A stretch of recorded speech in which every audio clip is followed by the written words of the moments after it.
Welcome back, everybody. Time now for a bit more Oscar coverage. The show actually ran just about 3 hours and 10 minutes last night. That is very good by Oscar standards. Sometimes it's gone past 4 hours. Yeah, still plenty to talk about, though. And for that, we're joined on the phone by our music and media consultant, Bruno Del Granado.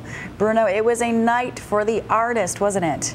Greetings, guys. Yes, The Artist made history tonight. It's the first film from a non-English speaking country to win Best Picture, and this is only the second silent film to ever do so. The beauty of The Artist is that it's a Back to the Future love letter to early Hollywood told by a Frenchman. And for a movie that was silent, there was a lot of chatter about its potential very early on. It became the favorite after the Golden Globes last month. And Bruno, looking back on the night, really no major surprises in the acting category. So let's go through the list here, starting with Meryl Streep and Best Actress. I'm sorry, with Best Actor, I'm sorry. Well, Best Actor, up until a few weeks ago, it was Clooney and Brad Pitt. They were battling it out. But the tide started turning after Jean Dujardin, the French actor, who coincidentally is named the French George Clooney, or nicknamed the French George Clooney, started winning all these other award shows, and people started going to see the movie. And by yesterday, Rob, it was the movie, he was poised to win Best Actor by far. It is a campaign. And now what about actress and Miss Meryl Streep? Her 17th nomination. She takes home the gold. Yeah, third time's a charm for her once again. I mean, this was a two-horse race between Viola Davis, who played Evelyn Clark in The Help, and Meryl Streep, who truly dominated as the Iron Lady. She really embodied Margaret Thatcher. And once again, yesterday, everybody said if Meryl Streep doesn't win this award, it's going to be a complete upset. Thank you so much. And people were disappointed Viola didn't win, but Meryl obviously is a legend to say the least, and Viola is just now breaking through, so we're not done seeing her by any stretch. Now, Bruno, all the chatter is about this being a safe Oscars, and Billy Crystal was back for the 9th time. Do you think it was safe besides maybe the mishap from J-Lo? Well, I think after the Brett Ratner and Eddie Murphy controversy, Billy Crystal was safe. At times, his chick looked like it was more Catskills or Borchfeld.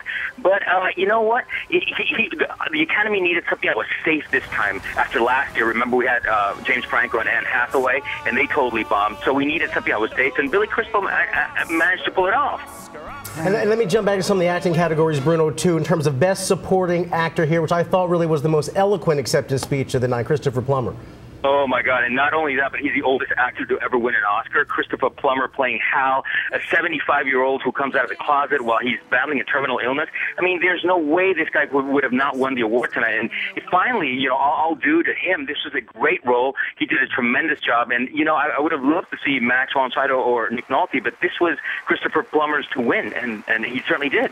Such a great speech, too. And from the most eloquent speech, perhaps, to the most emotional, Octavia Spencer, Best Supporting Actress for The Help. Oh, Minnie Jackson. Octavia Spencer owned the role of Minnie Jackson, showing true emotion and grit. And tonight she was so beautiful because she was just so choked up about everything. You can tell she was really, really surprised, even though everybody had said this was hers to win as well.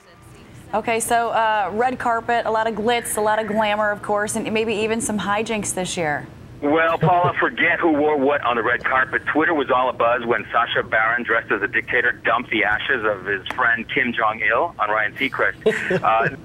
Keep in mind that the Academy doesn't allow promotions of upcoming films.